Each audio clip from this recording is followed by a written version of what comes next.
the community until you first police yourself. And I told you about a deputy and his misdeeds. Today we're going to give you like deja vu at the fire department. The fire department has the same exact attitude. You can't serve the community until you first serve and protect and police yourself. We received a call from Polk Fire Rescue that they thought there was some criminal conduct afoot as it relates to the use of COVID-19 vaccinations. And here's how it started. Battalion Chief Gorokov, Eugene Gorokov,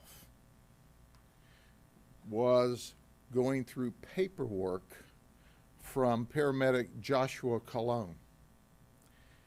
And he was going through this paperwork because Joshua was assigned doses of the COVID-19 vaccine that he was supposed to give to other firefighters. And there were discrepancies on 3 different forms.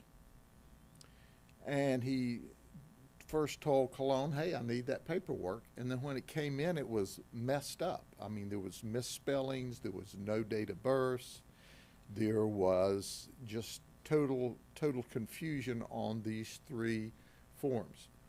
So the battalion chief gets back with the paramedic again. This all begins at sometime after January the 6th, when paramedic Cologne was issued the vaccinations to give to the firefighters.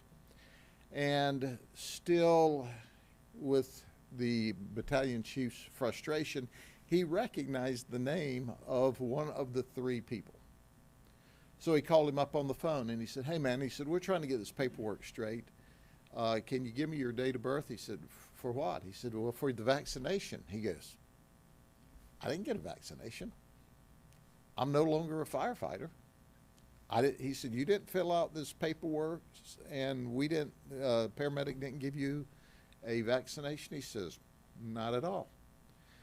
So that's when we were notified.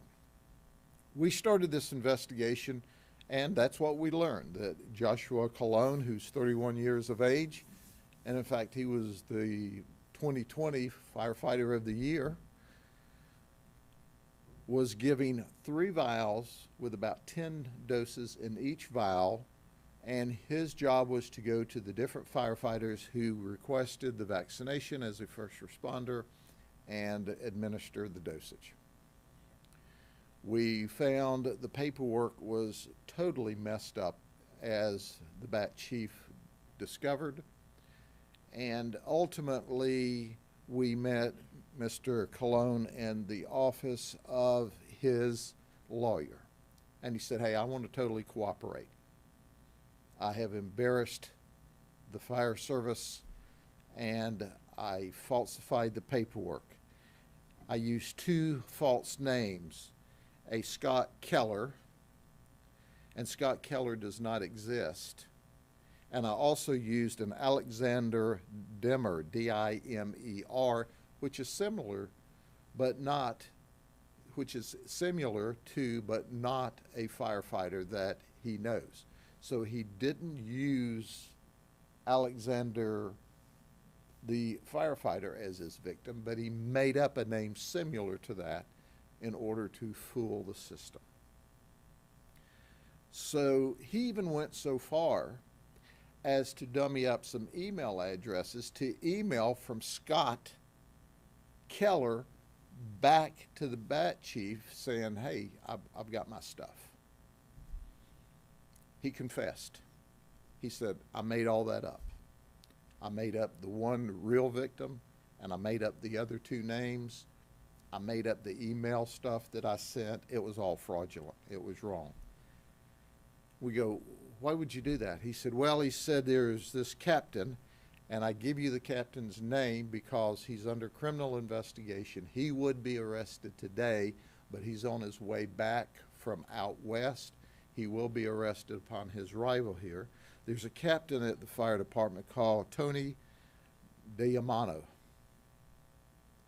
And Tony supposedly went to Joshua Cologne and said, you know, I'd like some vaccine for my mother. And Joshua Cologne rebuffed him, said, no, I can't do that. So he made several requests of this vaccine from the paramedic. And the captain was told, I can't do that. So what occurred was there were 3 syringes with 3 doses of the vaccine that Joshua Cologne put in a plastic bag, put in a special refrigerator, and sealed it. And then at the direction of the captain, he took a break. So he left, take a break, and when he came back, voila, the seal's broken and the vaccinations are gone. Cologne says, I didn't see who had them, who took them, but there was a reckoning day because he has to have paperwork for every dosage, and now there's 3 doses for which he has no paperwork, and that's why he made up the stories and the false documents that he did. So we are not sure about Cologne's story, so we said, well, why don't you get the captain on the phone? So they get Captain Tony Diamano on the phone, and he's saying, hey, I need those vaccinations back. He says, I'm in trouble administratively. I need them. So they're having this conversation, and he said, well, I'm out west, but the vaccinations are in my car at a friend's house, and the friend lives in St. Cloud. Now, the friend and her husband and this Captain Diamano are on this National Disaster Medical System response team. They have all been deployed out to California to help with the COVID disasters out there. We arrive in St. Cloud at the friend's house. Her name's Kim. She goes, hey, I just received text to say, and she was not at home at the time. She says, I went home, I took the vaccines out of the trunk of the car, put them on the front seat because this Joshua Cologne's supposed to come get them. So we get text messages between the captain and his friend Kim, and of course, she doesn't know anything about anything. She is just a totally innocent victim, but she has taken these three doses of COVID out of the trunk of the car and put them on the front seat. We arrive. The Osceola County Sheriff's Office was fantastic. They helped us. We had got a search warrant. We recovered 2 doses. We still don't know where the 1 syringe and the 1 dose is, but we recovered 2 doses. But interesting enough, even though that Captain Diamano said it in jest, he said, maybe you want to wipe the fingerprints off of the bag. That's what he told Kim. So keep in mind, we've given you a highlight of a detailed text and conversations that have gone on between all of these people during this period of time. But the bottom line is, Joshua tried to cover for the captain. Joshua set up the circumstance for the vaccines to have been stolen. Had Joshua simply gone to his boss right then, he'd have been the hero. But instead, he started falsifying paperwork, making up people who didn't exist to cover it up. He went to jail for a litany of charges. Just as soon as the captain arrives back from the West Coast, supposedly he stopped in Las Vegas and is driving an RV back. Is supposed to be back sometime tonight. We will talk with him either late tonight or in the morning. He might as well go ahead and turn himself in. You can run, but you can't hide. The deal's over. You're going to jail, Captain Diamano, for being a crook, for stealing. You're also going to jail because you abused your authority. We take this sacred trust very serious. Our firefighters are our heroes. They save lives. They run in when all others are running out. We're very proud of them. But there's always going to be one that occasionally does something wrong, and they're going to be held accountable. When it goes from a disciplinary issue to a criminal issue, then we're going to get involved and put them in jail, and that's what we did on this particular occasion. I only have one question for them. What were you thinking? Did you only have 3 brain cells? I mean, how's that going to work? Hi, Mom, I got this shot. Oh, do I give it to you now, or do I wait 2 weeks while it sits in a car in an airport parking lot? I mean, none of it makes any sense. It's crazy. But there's going to be criminal accountability, and I'll turn it over to Fire Chief Weech. Once again, Chief, I commend your team. Your internal controls saw something was wrong and drew attention to that, and that's why we were able to do what we did and to guarantee the validity of the checks and balance system that you have at the fire department. We appreciate that. Chief.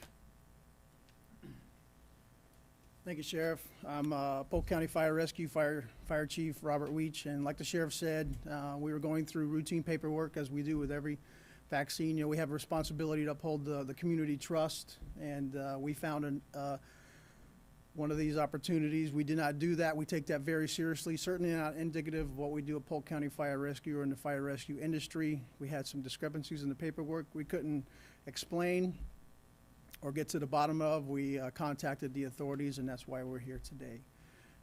Again, it's a matter of public trust. We take that seriously, and we thought we had a reportable issue. Turns out we did, and we went through the proper channels. That's all the statement I have. Do you have Any questions for me? What's their employment status right now? Mr. Colon has resigned as of yesterday, and Captain Damiano is still a employee in good standing, although that may change here very soon. How disappointing for something like this to occur? It's absolutely disappointing from my perspective. Not only were we responsible for withholding public trust, but we had a special duty, and that was to deliver the vaccine to the first responders that are out there helping the public. And so to have any discrepancy is certainly something we take seriously and we want to look into. But something of this magnitude, where inappropriate allocation, falsifying documents, getting others involved in it, certainly we're deeply disappointed in that. Definitely not what we're mean as a fire rescue department, Polk County Fire Rescue, but deeply disappointed.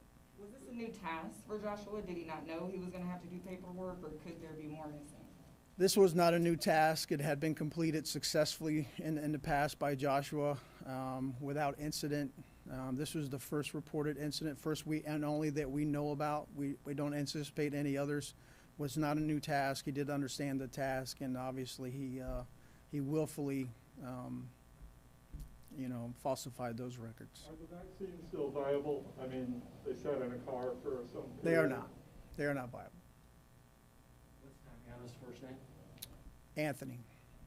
How surprised were you, Chief? Because I Googled Mr. Colon, and I think the sheriff said he was 2020 Firefighter of the Year. He was recognized last month for his involvement with the pandemic. Yeah, this was something that didn't meet his character. So when the discrepancy was brought to me, certainly I was trying to reconcile it for myself. I made a couple of phone calls that were on some of the paperwork. I made some attempts to get to the bottom of it myself. Obviously, I couldn't do that. So faced with the facts, I had to go to the authorities. Josh Colon was a trusted employee. He was Paramedic of the Year just recently. We honored his accomplishments. He worked very, very hard. I consider this to be out of character for him, but of a serious discrepancy. And I'm confident in saying he made some severe mistakes. So Colon really didn't get any benefit out of this, right? He was just doing what his supervisor ordered him? It's not appear to me that he benefited at all.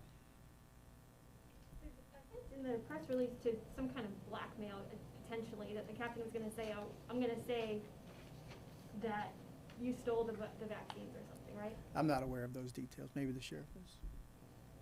3 doses were stolen, but he said that he needed it for his parents. So it's mom, dad, and who else? I'm not aware. Don't know. Is there going to be any changes now with the checks and balances of the issue of The checks and balances, the controls in place, we identified this person, so we feel confident that any future discrepancies will be caught. We're actually pretty confident and pretty happy that what was in place was something that identified these issues and these mistakes. So we're not planning any changes, but we'll definitely take a harder look at these things as we move forward. Go ahead. For me? Can you speak at all to the captain and what his background was? Excuse me? Can you speak to the captain and his background with the department? Captain Damiano has been employed with Polk County Fire Rescue for 17 years, and he's been a captain for 14 of those years, and he's assigned to special operations. Sheriff, what charges could the captain face? Well, certainly he is going to face charges of theft and official misconduct. And during his 17 years, at one period of time, he was a reserve deputy with us. So he clearly and unequivocally understands the law and knows he violated the law. This is Joshua.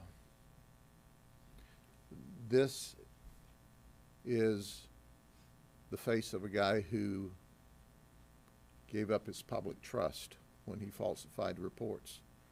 And we'll have a picture to go right here of Damiano just as soon as we arrest him and take him into custody, and we'll present that to you later. But at the end of the day, they knew better, and they violated the rules, and the checks and balances and the systems were in place. That's why they got caught, and why they did what they did is just absolutely beyond us. Any other questions on that? I got a couple other topics if you want me to go over them. You ready? Okay. This is Mateo Penagos. He's 18 years of age. He's a student at Lake Nona High School. And here's what occurred. On July the 22nd, he falsified some paperwork, and he rented a short-term rental and had a house party. On that night, sheriff's deputies received calls about loud disturbances. As we arrived there, kids were fleeing from the house party. A Ryan Collum, who is 16, was charged with hit and run, where he ran into a white female who was 16 as she fled the scene, and he drug her 450 feet underneath his car.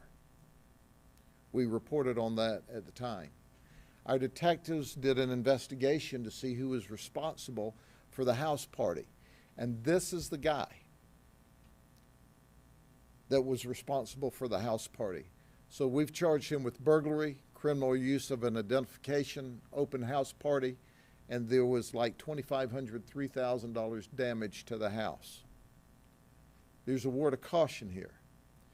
These companies that rent these houses need to check out these folks. This is a kid.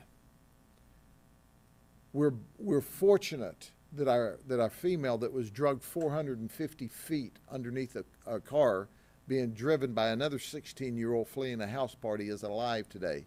But she's still in significantly serious condition and is, I understand, still awaiting even more surgeries after a July 22nd event.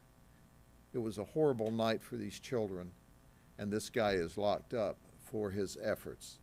He currently lives in Orlando. Ladies and gentlemen, there's got to be accountability when you do what he did. And then, of course, you know, there's some things you just can't make up.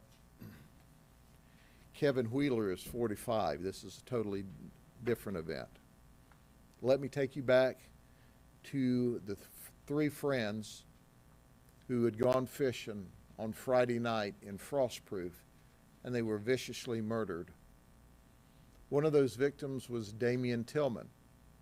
He was laid to rest in a grave in Fort Meade. There were solar lights placed at his grave by his family. And a worthless individual stole those lights. Well, Mr. and Mrs. Tillman were outraged, as was everyone else that knew of this. But they went a step further, They installed a game camera that downloaded text and put more solar lights up. And guess who returned to the scene of the crime? Kevin Wheeler. To steal more solar lights. Only this time there's a game camera. The game camera hits. And guess what? We have caught us a thieving animal on the game camera. They notified the sheriff's office. We immediately responded and arrested Kevin Wheeler with more stolen lights from Damian Tillman's grave. And he said, hey, I just like to steal the lights. They were kind of neat. I thought they were cool, so I stole them off of a dead young man's grave who was viciously murdered. Now, he has a history. When he was in the military, they court-martialed him for a bomb threat, so he's no rookie to crime. But this is the lowest of the low of the low. And I applaud the Tillmans for putting up a game camera and catching a real animal. He's locked up in the county jail for theft. So there's not enough negative things to say about him. He doesn't even deserve a what are you thinking, because he obviously doesn't have anything to think with. He has no conscience to go steal from anybody's grave, a place that is supposed to be very reverent, is a cemetery where we honor those that have passed for whatever reason. And then this thing here steals from the victim of a homicide. It's a gravesite. So I certainly hope that he chooses for a jury trial, because I know what the jurors in Polk County will have to say about him stealing. Oh, he confessed too. It's nice of him. We had pictures. Any questions? Okay, God bless you. See you next time. Thank you. Mm-hmm.